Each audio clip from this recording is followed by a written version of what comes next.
Question and answer series का जो fourth edition है, यानी कि फोर्थ हम इसके कहेंगे सीजन, वो स्टार्ट हो गया है। क्वेश्चन एंड आंसर सीरीज जो कि एक मैं कहूँगा कि काफ़ी प्रसिद्ध सीरीज है इंटरव्यू सेशन की, जेनेटिक पब्लिक स्कूल की। ऑफिशियली आज से हम इसे स्टार्ट कर रहे हैं। कल एक फ्रेंडली तौर पर एक इंटरव्यू हुआ। भूमि ने उसका अद्विका का एक इंटरव्यू किया, एक छोटे छोटे से सवाल जो कि अद्विका ने शायद आपने पहले वीडियो में देखे होंगे। तो आज से ऑफिशियली इसका हम अनाउंस करते हैं और आज पहले एपिसोड में आप देखते हैं दो बच्चों को हमारे सामने। हमारे स्कूल के अभी ये सीनियर बच्चों में से हैं, कक्षा 9 के ये दोनों छात्र और सक्षम, जिन्हें आप देखते हैं, और सामने हैं आर्यन भी उनके। कक्षा 9 के बारे में बात करेंगे, पिछली कक्षाओं के बारे में बात करेंगे, इनके बारे में पर्सनली बात करेंगे, इनके बारे में स्टडी के तौर पर एजुकेशनल भी बात करेंगे। बहुत सारी चीज़ें हैं। बट फर्स्ट ऑफ ऑल, जैसे कि आप सभी को पता है और जिनको नहीं पता है, मैं बताना चाहूँगा कि हम स्टार्ट करते हैं सबसे पहले इंट्रोडक्शन के साथ। तो जेनेटिक पब्लिक स्कूल के इंटरव्यू सीजन में, यानी कि क्वेश्चन एंड आंसर सीरीज के फोर्थ सीजन में आप सभी का हम स्वागत करते हैं। तो सबसे पहले मैं चाहूँगा दोनों बच्चे अपना अपना इंट्रोडक्शन दें। हिंदी और इंग्लिश ये इनके ऊपर डिपेंड करता है कि ये कौन सी भाषा का चुनाव करते हैं। हमारा यहाँ पे पर्पज है कि बच्चे कैमरा पे, माइक पे आने के बाद में अपने कॉन्फिडेंस को बूस्ट कर सकें। तो first of all I would like to request Saksham and Aryan to introduce themselves, और उसके बाद में स्टार्ट करते हैं। तो Saksham, start yourself. Hi guys, my name is Shaksham. I am a student of class 9th of Genetic Public School. I feel really happy and a little excited to be present here, and it's my pleasure. My hobbies are playing cricket and reading books. Good. Now it comes to you, Aryan. Aryan, introduction. चाहे हाथ में यहाँ ऐसे पकड़ लो। Good evening everyone. My name is Aryan. I study in 9th class in camera Genetic पे Public देखना School. है ना, मेरी तरफ तो आप अवॉइड कर दो, सिर्फ कैमरा पे, ताकि वो इंटरेक्शन हो जाए। My favorite hobby is playing football. ठीक है Saksham, now I would like to start with some questions. कक्षा 9 में अब आपने एंटर किया है। Now what is Yes, your sir. Feeling right now, because you have become one of the seniors in Genetic Public School, और ये हमेशा से एक अच्छी फीलिंग होती है कि हम जब सीनियर हो जाते हैं, क्योंकि 8वीं से 9th में आप आए, आप गिने चुने 40-50 बच्चों में हो आप। तो first of all, what is your feeling right now? इस टाइम मैं बहुत अच्छा फील कर रहा हूँ क्योंकि मैं क्लास 9th में हूँ और आई थिंक हमारे स्कूल के सीनियर्स बच्चों में से मैं हूँ एक। और अब मैं चाहता हूँ कि मैं इस क्लास में बहुत ज़्यादा मेहनत करूँ और इस क्लास को बहुत अच्छे से करूँ, क्योंकि मैं पढ़ भी दीपक सर के साथ रहा हूँ। और दीपक सर, जहाँ तक मेरे को लगता है, बहुत अच्छा पढ़ाते हैं। और हमारे जो प्रिंसिपल साहब हैं अमृत सर, वो भी साइंस हमें बहुत अच्छी पढ़ाते हैं। तो मैं इस क्लास में बहुत मेहनत करूँगा और मेरे को बहुत अच्छा फील हो रहा है कि मैं जेनेटिक पब्लिक स्कूल का एक हिस्सा बन चुका हूँ 9th 10th का। Aryan, same question goes to you. मैं डिटेल में भी आऊँगा, बट जैसे कि आप काफ़ी सालों से जुड़े हुए हो जेनेटिक पब्लिक स्कूल से, now you have become a member of 9th class, तो कैसी फीलिंग है, किस तरीके के अंदर से भाव आते हैं? अब मैं 9th क्लास में आ चुका हूँ, तो मुझे अच्छा लग रहा है, क्योंकि अब मैं सीनियर क्लासेस में से 2 में से आ चुका हूँ, इनमें से जी 9th और 10th में से। तो अब मैं सर के साथ भी जुड़ चुका हूँ। तो अब हमें दीपक सर पढ़ाएंगे मैथ्स, जो कि बहुत क्लियरली समझ में आता है। सर बहुत इजीली समझा देते हैं। तो अब मुझे अच्छा लग रहा है और मैं अब जेनेटिक पब्लिक स्कूल का हिस्सा भी बन चुका हूँ 9th में आके। ठीक। सक्षम, जैसे कि हमने दूसरे स्कूल्स की बात ना करते हुए अगर मैं जेनेटिक की बात करूं, जैसे ही आपके 22nd को एग्जामिनेशंस खत्म हुए and after 2 days we started the session on 25th of March, क्योंकि we just didn't want to waste the time. तो कैसा फील हुआ उस टाइम पे, क्योंकि बहुत सारे बच्चों को लगता था कि शायद छुट्टियां पड़ जाएंगी, but we took a decision कि हम एकदम से सडनली हम इस सेशन को स्टार्ट करेंगे, बिकॉज हमारा हमेशा से ये पर्पस रहा है कि बच्चों के टाइम को वेस्ट ना किया जाए। क्योंकि अगर आप पूरे कैलेंडर में देखेंगे तो 365 दिन के कैलेंडर में एज फार एज ये students are concern and the parents are concern, तो उन्हें तो 200 या 210 या 220 दिन ही मिलते हैं। फीस 365 के 365 दिन की जाती है, और उसमें भी फिर बच्चा बहुत सारी छुट्टियां करता है। तो how did you feel when you got to know the session is going to start on 25th of March? कैसी फीलिंग थी? ये फीलिंग बहुत अच्छी थी, और हालांकि मैंने एक या दो दिन मिस करा था, पर मैं चाहूँ 1 अप्रैल से हमारा मेन सेशन स्टार्ट हुआ था, पर उससे पहले जो सर ने है हमारा 9th का या जो भी 10th में कंबाइन करके मैथ और ग्रामर का बेस क्लियर कराया, और जो छोटे बच्चे हैं उनको भी उनका जो नया सेशन जैसे नई क्लास में आया तो उनका बेस क्लियर हुआ, और जो उनको डाउट थे वो उन्होंने क्लियर करा दिए टीचर्स ने। तो मेरे लिए तो बहुत अच्छी फीलिंग थी, और ये हमारे लिए बहुत फायदे में रहा है। हमारे जो डाउट्स हैं, हमारे बेस हैं, ये सब क्लियर हो चुके हैं, और अब हम मेरे को लगता है मैं 1-2 एक्सरसाइज अपना आप ही कर सकता हूँ मैथ्स की। आर्यन, एज आई नो कि आपने कुछ दिन मिस किए, Yes, शायद sir. आप नहीं आ पाए। Now you have been coming for last 2-3 days, आप आ रहे हो अब, Yes, तो समझ में आ रहा है चीज yes, या sir. कोई प्रॉब्लम आ रही है? सब क्लियरली समझ में आ रहा है सब। क्लियरली समझ में आ रहा है। Yes, sir. कैसा लगता है जब टीचर्स आपको पढ़ाते हैं? जैसे स्पेशली मैं पढ़ाता हूँ वहाँ पे, एंड आई जस्ट वांट, जैसे सक्षम ने भी कहा, हमेशा से यही कोशिश करता हूँ कि मैं ही क्या, मतलब हर आदमी कोशिश करता है कि बच्चों के ज्यादा से ज्यादा समझ में आ जाए। As far as I am concern personally, तो मैं कोशिश करता हूँ चाहे मेरी स्पीड स्लो हो जाए एक बार को, बट जो चीजें हैं वो बच्चे के दिमाग में चली जाए। How do you feel when I make you understand कि वो समझ में आता है इजीली, या उसमें संघर्ष करना पड़ता है, स्ट्रगल करना पड़ता है? Yes, sir, क्लियरली समझ में आ जाता है जो आप समझाते हो, अब जैसे और जो हमारे सर समझाते हैं वे भी हाँ, clearly समझ में वो उनका एक्सपीरियंस बहुत तगड़े लेवल पे होता है, क्योंकि उन्हें भी 15-20 साल का एक्सपीरियंस हो गया है। सो ही नोज कि कहाँ पे किस तरीके से बच्चों को डील करना है एंड किस तरीके से वो चीजें देनी है। तो he is very very experienced teacher, और मैं तो यही जब समझता हूँ कि एवरीबडी इज फॉर्चुनेट कि वो साइंस उनसे पढ़ते हैं। तो Yes, sir. अच्छा रेस्पॉन्स मुझे लगता है कि आपकी बार 9th से हमें मिलना चाहिए। कैसा लगा 2 दिन के जो हमने सिलेबस पढ़ाया है, उसका कितना परसेंटेज आपको समझ में आ गया और कितना आप कर पाओगे?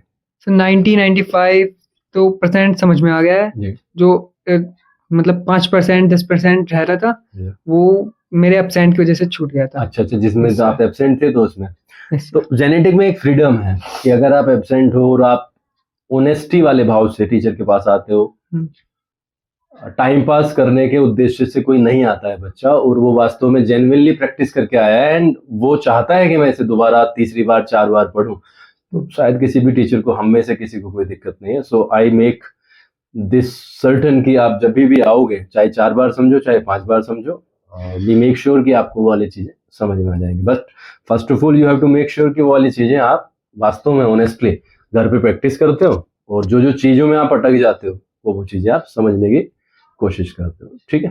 Yes, sir. सक्षम, Saksham, this session is very important for everyone. This is important for you, but more than your need, I think genetic needs you more this time, and everybody knows the reason. आपके किस तरीके के purposes हैं, आपके किस तरीके के M है एक्चुअली, क्योंकि आपका जो एम है, जो आपका टारगेट है, मुझे पता है वो कैसा टारगेट है तुम्हारा, and I hope and I wish कि आप उसको अचीव करोगे। And this is going to be a milestone in the history of Genetic Public School. कैसा, क्या मोटिवेशन है अंदर के, किस तरीके से, क्योंकि as far as I am concerned you took me as a brother and you take me as a brother as well. तो आप जेनेटिक की पूरी हेल्प करेंगे, and our help is somewhere hidden in your result. तो जैसे आपका result आएगा तो वो ऑटोमेटिक हेल्प हो जाएगी। तो what is your motivation and what is your target right now in the session 2025-26? Officially मेरा टारगेट तो यही है कि मैं क्लास में सबसे ज़्यादा आगे रहूं, और जेनेटिक में आज तक मेरे को लगता है कि 95-96 में अगर पहुंच जाऊं तो बहुत बड़ी बात है क्लास 10th में, जिससे एक तरीके से लगेगा कि हाँ भाई ये बच्चा है और ये इसने जेनेटिक्स से क्लास ली थी और ये इस माइलस्टोन को अचीव कर पाया है। और मोटिवेशन तो मेरा यही है कि मेरे पापा हैं, चाचा हैं, ये मेरे को मोटिवेट करते रहते हैं। और उल्टा मेरे को जेनेटिक्स से भी बहुत ज़्यादा मोटिवेशन मिलता है। हमारी स्कूल सेशन सुबह का, इसमें आप और हमारे प्रिंसिपल सर, अमित सर हमें कितना मोटिवेट करते हैं, तो उससे तो बहुत ज़्यादा मोटिवेशन मिलता है हमें। फीलिंग बहुत अच्छी है 9th-10th की, और पढ़ाई हमारी बहुत अच्छी चली रही है। क्या टारगेट्स हैं आर्यन? जहाँ तक सर मेरी आपके पापा और मम्मी से दोनों से बात हुई थी, एंड अगर मैं कहूँ आर्यन, तो मैं जहाँ तक जानता हूँ मम्मी पापा को और आपके अंकल को भी, सतेंद्र सर को, your family is very very you know aware of the results of the carelessness. लापरवाही के नतीजे क्या है। एक बच्चा अगर सावधानी से पढ़ता है तो उसके भी परिणाम अच्छे तरीके से वो जानते हैं। तो ऐसे बहुत गिने चुने गार्जियंस में है तुम्हारे मम्मी पापा जो बच्चे का बहुत ख्याल रखते हैं as far as education is concern. तो क्या टारगेट्स है? क्योंकि at the end of the day हमें अपने मम्मी पापा को ही गर्व से मतलब उनका सर ऊंचा करना है। तो what is your target in 9th and 10th class? क्योंकि 9th तो बेस है आपका, आपकी फाउंडेशन अगर स्ट्रांग हो जाएगी तो जैसे बिल्डिंग टिकती है एक नींव पे, उसी तरीके से आपका 10th और 12th टिकता है आज जो हम यहाँ पे स्टार्ट करते हैं 9th क्लास को। ठीक है, टारगेट्स क्या है? तो मैं 9th और 10th का टारगेट तो यही है अभी कि 90+% लाई जाए जी। मैथ में मेरे मतलब 90+% ही आए मैथ में नंबर्स, ज़्यादा जितने ज़्यादा लाए जा सकें उतने ज़्यादा लाने की कोशिश करूँगा मैं। जी। और साइंस में भी मेरे अच्छे लाने की कोशिश करूँगा मैं, और रिजल्ट मेरा अच्छे से अच्छा आए ये कोशिश करूँगा। मेरी जैसे अमरीश भैया से बात हुई है तो उन्होंने सर। आपकी जो शिकायत है वो घर से मुझे शायद ही कभी आई हो, क्योंकि आपकी ये वाली तो शिकायत नहीं है कि आप पढ़ते नहीं हो, पढ़ते तो तुम हो, ये तो मतलब मुझे लगता भी है। बट जहां तक मैंने आपको पहले भी टोका है, शायद राइटिंग का एक इशू रहा है कहीं ना कहीं पे, तो राइटिंग में हमें काम करना पड़ेगा। यू जस्ट कंटिन्यू, क्या करना चाह रहे थे? सर हाँ। सर 9th और 10th में मैं 90+% लाने की मैं कोशिश करूँगा। हाँ। जो आ तो जाएंगे पर कोशिश मेहनत करनी पड़ेगी। हाँ। मेहनत करने से ही मतलब नंबर्स आते हैं, परसेंटेज बनती हैं। You have got a great opportunity, क्योंकि जितना टफ कंपटीशन होता है ना आर्यन हमारा, Yes, sir. उतना ही हमारे लिए फायदा है। और सक्षम is you know is a great competition. तो Yes, अगर sir. आप इसको बीट करने पे जाओगे तो ये बहुत बड़ा मतलब अपने लिए चैलेंजिंग होगा, और चैलेंज के साथ साथ एक अच्छा टारगेट भी है, मोटिवेशन भी है कि we have to beat Saksham. Saksham is going to be setting a great milestone in the future. तो मैं समझता हूँ कि अगर आप सक्षम को देखते हो कहीं ना कहीं तो Sir. This might be a motivation. और अगर 90+ स्कोर करने का आपका एक टारगेट है तो उसके लिए you have to read the concept, you have to clear the concepts, all the concepts that are belonging to your syllabus। ये तय है कि हम आप अपनी तरफ से पूरी की पूरी कोशिश करेंगे कि सिलेबस को कॉन्सेप्चुअल लेवल पे सही किया जाए।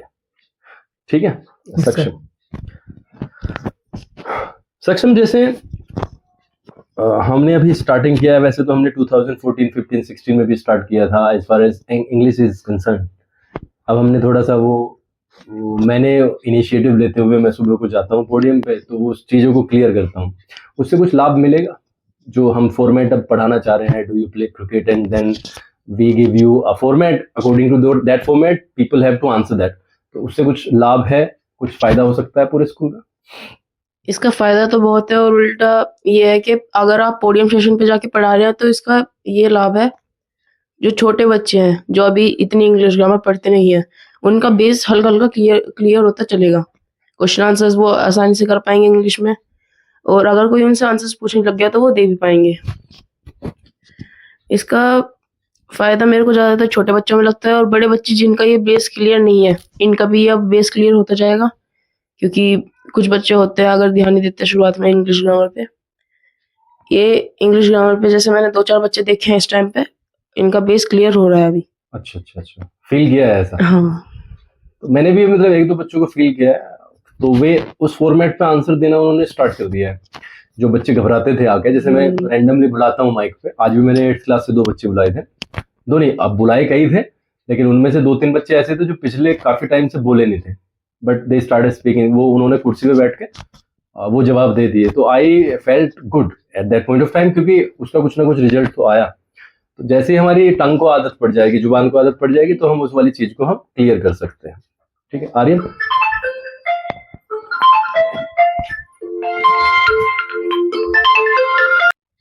सो आर्यन, जैसे क्वेश्चन और आंसर चल रहे हैं सुबह पोडियम पे, तो कितना कंफर्टेबल फील कर रहे हो? जैसे मैं एक फॉर्मेट देता हूँ, डू यू प्ले क्रिकेट, तो मेरा पर्पस है कि आदमी जो है ना इसको पॉजिटिव भी बनाए, नेगेटिव बनाए, and that's why we have given you but, connector के रूप में बट दे दिया।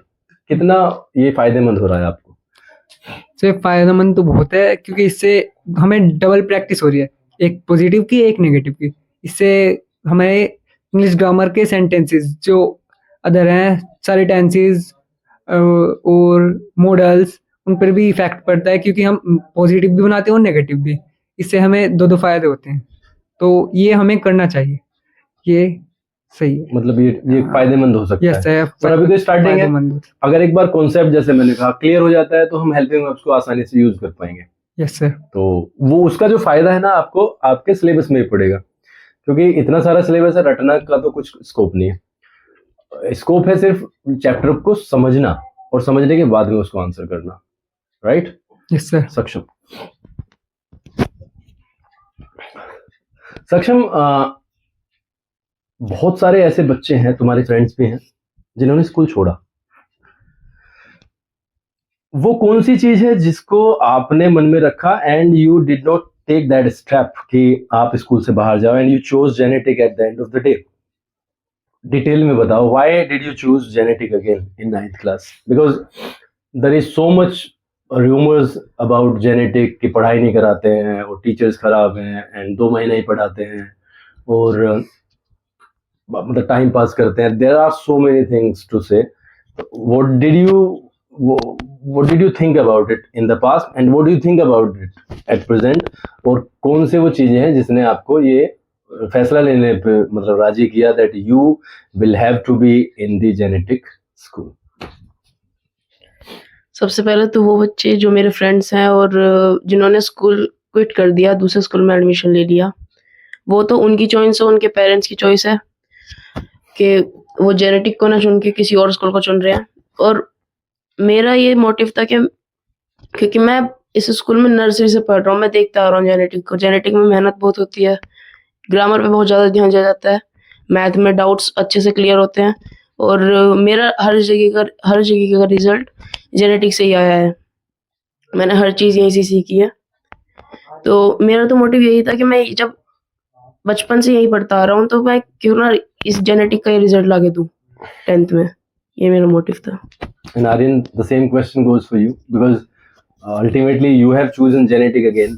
क्योंकि आपके पास में फ्रीडम तो था ही कि 8वीं से आप 9th में कहीं पे भी जा सकते हो, but I am indebted to your father, I am obliged to your father and mother कि उन्होंने जेनेटिक को ही प्रेफरेंस दी, एंड आई मेक श्योर कि we will try our level best to make you feel comfortable in that.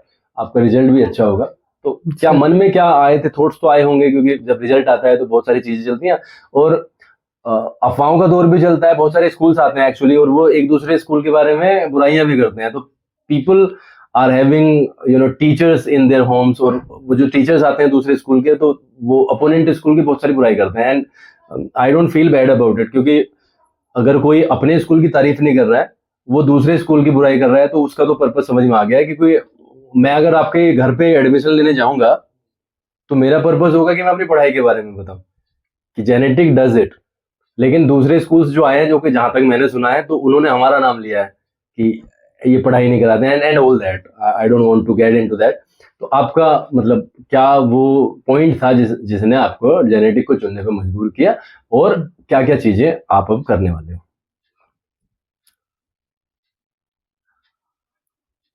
आराम से answer दे, कोई बात नहीं है, क्योंकि देख बहुत सारे ऑप्शंस हैं।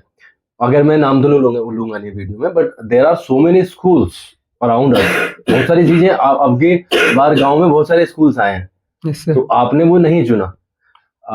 सो there are so many schools in Khatauli and Sardhana, वो भी हमारे गांव में आए हैं, but you did not choose them. आपने जेनेटिक को ही चुना, तो उसका कोई रीजन होगा। I just want to know the reason. Sir again का तो मतलब ही नहीं है, मतलब दोबारा हम पहले से ही सोच रहे थे जब हम आए थे यहाँ तीसरी क्लास में, जब से ही हमने सोच रखा था कि 10th यहीं से ही करके जानी है। अच्छा अच्छा अच्छा हाँ अच्छा। इससे और यहाँ पढ़ाई भी बढ़िया चलती है, मतलब मैथ्स भी बढ़िया समझाते हैं सर, और साइंस भी, और मैम भी बढ़िया है, मैम भी समझा देती हैं, मैम भी इंग्लिश समझाती हैं जैसे साइंस वाले सर समझाते हैं, अमरीश सर, अच्छा अच्छा। ऐसे ही। तो अल्टीमेटली मैं ये कहूंगा कि पढ़ाई मतलब आपको सूट करती है, पढ़ाई समझ में आ जाती है, ये तो है ही, पढ़ाई तो Yes. समझ में आती है। Yes sir. अच्छा एक और चीज है आर्यन, जैसे हम पोडियम सेशन करते हैं, मैं ये कहता हूँ कि अगर कोई बच्चा एक ही लाइन का थॉट ऑफ द डे बोलता है तो वो हमारे जीवन में बड़े मायने रखता है। Yes sir. किसी ने बोला time is money, thought of the day is time is money. आपको सबको पता है मनी हमारे जीवन में कितना वैल्यू रखता है, यस बट सर। जब वो थॉट बोला जाता है टाइम इज मनी तो वो डायरेक्ट समझ में आता है कि अगर पैसा हमारे जीवन में वैल्यू रखता है तो टाइम तो सभी के पास है। तो टाइम को उस तरीके से ही यूज करना चाहिए जैसे कि हम मनी को एक वैल्यू करते हैं, उस तरीके से टाइम को भी करते हैं। तो जो पोडियम सेशन हमारा होता है उसका लाभ है या वो टाइम वेस्ट माना जाता है? बहुत सारे आदमी सोचते हैं कि ये लाइव आते हैं 20-25 मिनट बच्चे खड़े रहते हैं, क्या क्या कहते हो उस पोडियम सेशन के बारे में? वो बेनिफिशियल है कि वो वैसे ही टाइम वेस्ट? सर उसका तो बहुत फायदा, क्योंकि वहाँ जाके बच्चों का कॉन्फिडेंस भी हाई हो जाता है, और जो दिक्कत होती है बाद में मतलब बोलने में, लाइव में, कैमरे में, या बच्चों के सामने, किसी के भी सामने, वो भी क्लियर हो जाती है। इसका तो सर बहुत फायदा होता है। अच्छा तो अब हमारी वीडियो को लगभग 21-20 मिनट हो गए, यस सर। 21-22 मिनट हो गए। जब आपने स्टार्ट किया था ये बोलना, यस जब मैं सर। यहाँ पे बैठा और अब 22 मिनट के बाद में, दोनों फीलिंग्स में क्या डिफरेंस है कॉन्फिडेंस में? जब पहले कैसा था और अभी कैसा फील हो रहा है? सर पहले तो कॉन्फिडेंस थोड़ा कम था और अब थोड़ा हाई हो गया है। अब हाई हो गया है। Yes sir. अब आप इमेजिन करो, ये तो पहला वीडियो है, यस सर। इमेजिन करो 15 वीडियो के बाद में, तो you will get use to it, आपको इसकी आदत पड़ जाएगी। And that's what we want. Sir. हमारा पर्पस भी यही है कि जब आपसे कोई कहीं पे नई जगह पे जाके आपके हाथ में माइक दे तो आप ये ना कहो कि सर नहीं नहीं नहीं ना माइक नहीं, आप इतने यूज टू हो जाओ इस चीज के, आपको लगे कि कुछ दिक्कत नहीं है, mic, microphone, camera, there is nothing. तो फायदा हुआ है इस चीज से। Yes sir. आगे आने वाले दिनों में बहुत सारे इंटरव्यूज होंगे, 9th और 10th के तो ज्यादा ही होते हैं, यस सर। क्योंकि वो बच्चे बोर्ड की क्लासेस के हैं, तो चाहते हैं हम कि वो जैसे जैसे बोर्ड के नजदीक जाएं वैसे वैसे उनका कॉन्फिडेंस लेवल बूस्ट हो। कब आने का इरादा है दोबारा? वैसे जब आप लोग, अब की बार मैं सक्षम की जगह पे बैठूंगा और Yes, 1 by sir. 1 क्वेश्चन के आंसर प्राप्त करने की कोशिश करेंगे, यस सर। ठीक है? Yes sir. सक्षम कैसा लग रहा है? जैसे कि पहला, ऑफिशियली तो पहला ही ये एपिसोड है, वैसे तो अद्विका ने स्टार्ट किया है रात। कैसा लग रहा है यहाँ पे बैठ के, और कॉन्फिडेंस लेवल अब कैसा है? क्योंकि मैंने फील किया है you are very confident, but initially in this video you were a bit hesitant, जहां तक मेरी आवाज पहचानने की बात, तो मुझे ऐसा लगा, आई माइट बी रॉन्ग। अभी कैसा है 22-23 मिनट के बाद में, और जब पहली बार स्टार्ट किया था अभी पहले मिनट में, तब के दोनों के डिफरेंसेस क्या है कॉन्फिडेंस में? इतने दिनों में इंटरव्यू सेशन हो रहा है तो थोड़ा तो नर्वस था मैं, पर अब थोड़ा कॉन्फिडेंस आ रहा है, और लगता है कि 5-6 वीडियो के बाद अच्छा खासा कॉन्फिडेंस मेरे अंदर आ जाएगा इंटरव्यू में। अब जैसे हमने सिलेबस में कराया है रेशनल नंबर्स, इरेशनल नंबर्स, उसके बाद में जीरोज के बारे में बताया जिनको रूट्स बोलते हैं, सॉल्यूशंस बोलते हैं, राइट? समझ में आया? कंफर्टेबल? Yes sir. और आज एक बहुत बड़ी एक चीज भी हुई है, डिवाइड हुआ है, पॉलिनोमियल का डिवाइड, और बहुत सारे बच्चे इससे दूर भागते हैं। आई प्रॉमिस कि मैं सारे बच्चों को एक साथ हाथ पकड़ के लेके चलूंगा सामने, बट मैं आपकी तरफ से भी ये चाहता हूँ कि आप भी एज ए गुड स्टूडेंट आप भी उन बच्चों को जरा थोड़ा सा ध्यान रखें कि जो लापरवाही करने की कोशिश करते हैं, because at the end of the day वो जेनेटिक का अगर नुकसान करेंगे तो वो उसमें सभी का नुकसान है। तो अच्छा समझ में आ रहा है, कोई दिक्कत तो नहीं? एंड आई जस्ट वांट कि आप अपने पापा मम्मी का सर गर्व से ऊंचा करें, ये वाली चीज है। तो आर्यन को एक और क्वेश्चन आ गया मेरे ध्यान। आर्यन लाइफ में बनना क्या है? क्या टारगेट्स कुछ बनाए हैं कि मैं सर पढ़ लिख के मैं ये चीज करना यस चाहता हूँ? सर, टारगेट तो मेरा तीसरी क्लास से 3rd क्लास से, बताओ। तो मुझे इंजीनियर बनना है। इंजीनियर बनना है? Yes sir. कैसे मोटिवेशन मिला है? और बिजनेसमैन भी। अच्छा बिजनेसमैन में, मतलब डबल चीज, डबल काम करने हैं एक साथ। तो हमारा बिल्कुल सपोर्ट भी रहेगा, आशीर्वाद भी रहेगा, और हमारी तरफ से जो भी हम सलाह दे सकते हैं वो भी रहेगी। और उसके बारे में अभी काफी टाइम है, हम चाहते हैं कि छोटे छोटे से टारगेट सेट किए जाएं। जैसे कि अब हमारा स्कूल 40 दिन खुलेगा, लगभग 20 मई तक खुलेगा, तो हम वीकली टारगेट सेट करेंगे कि हम 6 दिनों में ये वाला काम करेंगे, फिर अगले 6 दिनों में फिर ये वाला काम करेंगे। तो बड़ा टारगेट तुम्हारा क्या बनना है? इंजीनियर बनना है। इससे तो वो छोटे छोटे छोटे छोटे कदमों से ही पूरा का पूरा होगा। इससे मैं चाहता हूँ कि आप एक बढ़िया सी नोटबुक बनाओ, नोटबुक में चीजें करते रहो, और एक डाउट की नोटबुक भी बनाओ। तो डाउट की नोटबुक में आप वो वाली चीजें डालते हुए चलो कि सर इंग्लिश में मेरा ये डाउट है, मैथ्स में ये डाउट है, और उसको टीचर के पीछे बढ़ जाओ कि मैम बताओ, कि सर बताओ ये वाली चीजें। तो आई थिंक वो बहुत ज्यादा बेनिफिट देंगी आपको। सक्षम, क्या बनना है? Air force officer. एयरफोर्स ऑफिसर बनना है, चलो अच्छी बात है। और जब आप अगले वाले इंटरव्यू में आओगे तो मैं आपसे इंजीनियरिंग के बारे में पूछूंगा, तो उसके बारे में आप पूरा का पूरा रीड आउट कर लेना। आपसे आर्मी के बारे में और फोर्सेस के बारे में पूछूंगा, एयरफोर्स में आप क्यों जानना चाहते हो, क्या मोटिव्स हैं, क्या होती है वो, तो उसके बारे में आप थोड़ा सा कर लेना। चीज़ें बहुत सारी लाइफ में अप एंड डाउन होती रहती हैं। मेरा दोनों को ही आपको ये सलाह है कि जब भी फेलियर मिले, कई बार ऐसा होता है कि टेस्ट में एक्सपेक्टेड नंबर नहीं आ पाते, कई बार ऐसा होता है कि एग्जामिनेशन में हम करके बहुत सारी चीज़ें जाते हैं मन में, बट अनफॉर्चुनेटली बहुत सारे रीजंस होते हैं कि वो चीज़ें नहीं ऑब्टेन हो पाती। तो मेरी ये सलाह है कि हमेशा अगर डाउन आया है तो अप जरूर आएगा। अगर आप मेहनत पे विश्वास करते हो और आपके मोटिव्स बढ़िया हैं, ऑनेस्ट हो, और आप एक पर्पस के तहत कंसिस्टेंसी के साथ काम करते हो, so you are not far away from the results, तो रिजल्ट तो आ जाएंगे। तो मेरा लास्ट में यही सलाह है कि अगर इन फ्यूचर कभी, जैसे मैं टेस्ट लेता रहूँगा अब आपके, बहुत सारी बार नंबर कम आएंगे, तो नंबर कम आने पे हल्का सा ना खुश होना है, दूसरों से पूछना नहीं है। अब कई बच्चे सोच सकते हैं, कई व्यक्ति सोच सकते हैं खुश क्यों होना है। खुश इसलिए होना है कि नंबर कम आने का मतलब है कि हमें गलतियों का पता चल गया, कि टीचर ने हमारा काट के ना हमें बता दिया कि यहाँ पे वीक पॉइंट है, इसको सुधार लो। जब आप नकल करते हो ना तो वीक पॉइंट पता नहीं चल पाता, और वही चीज ना बोर्ड एग्जामिनेशन में खराब होती है, वही चीज हमें हर्ट करती है। सो जब भी नंबर कम आए तो आप सोचो कि you have got the opportunity to make the things right, आप उनको ठीक कर सकते हो। ठीक है, घबराना कुछ नहीं है। जितने ज्यादा टेस्ट होंगे उतना ज्यादा आपके बोर्ड्स के लिए बढ़िया होगा। कोई दिखाए या ना दिखाए, आपको नोटबुक चेक करानी है। कोई किसी से पूछे या ना पूछे, छोड़ दो उन्हें, हमें नहीं पूछना है। हमारा ये टेस्ट है। टेस्ट का मतलब क्या होता है? जांचना अपने आप को। आप समझ रहे हो? टेस्ट में क्यों बैठे जाते हैं? हम अपने आप को जांच रहे हैं। तो अपने आप को जांचने में कभी भी बेईमानी नहीं करनी चाहिए। अगर सक्षम को पता है और मैं चाहता हूँ कि सक्षम मुझे बता दे, तो ये गलत बात है। या सक्षम कहे कि आर्यन मुझे वाला क्वेश्चन का आंसर बता दे, तो आर्यन अगर उसे बताता है टेस्ट में तो वो बिल्कुल गलत बात है। टेस्ट के अपार्ट वो बता सकता है कुछ भी, बट टेस्ट में नहीं बताना। तो हमें ये मोटिव लेना है कि हमें एक दूसरे की हेल्प इन द टेस्ट नहीं करनी, क्योंकि अंत में बोर्ड में हम अकेले ही बैठे होंगे, कोई हमारी हेल्प करने के लिए वहां पे नहीं होगा। तो अपने पैरों से ही चलना है। इसलिए कभी भी किसी की दूसरे की हेल्प करके ना उसके पैरों को कमजोर मत करो।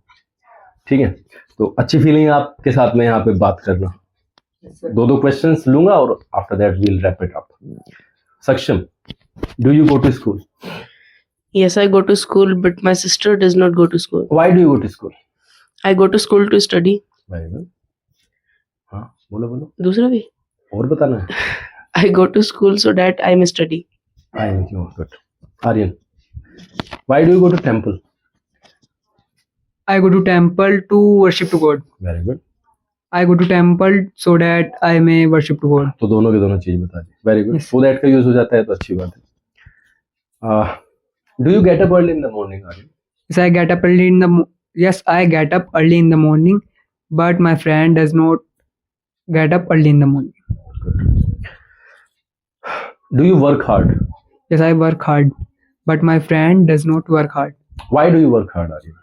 I work hard so that I may get good marks in the final examination. Very good. And the last question was for you, सक्षम।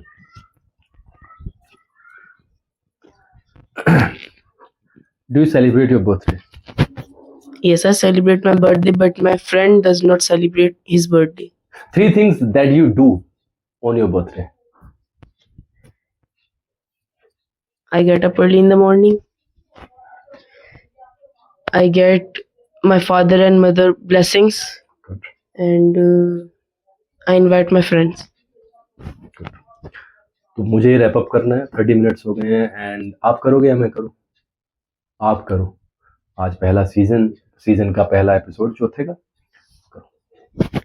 अगर आपको हमारी ये वीडियो बहुत अगर अच्छी लगी है तो इसको लाइक करें, कमेंट करें एंड शेयर करें, और ऐसे इंटरव्यू सेशन हम लाते रहेंगे। Thank you. ठीक है, आर्यन कुछ कहना है? कहो। लाइक करें, सब्सक्राइब करें, शेयर करें। ये पहला इंटरव्यू था हमारा, हमें अच्छा लग रहा है। कहो कुछ। ये बहुत दिनों के बाद मेरा पहला इंटरव्यू था, वो भी मेरे दोस्त के साथ। दोस्त के साथ तो पहले ही इंटरव्यू था। तो ये वीडियो लाइक करें, सब्सक्राइब करें चैनल, और इस वीडियो को शेयर करें ज़्यादा से ज़्यादा। Thank you so much. Thank you so much. हाथ जोड़ के नमस्कार करो।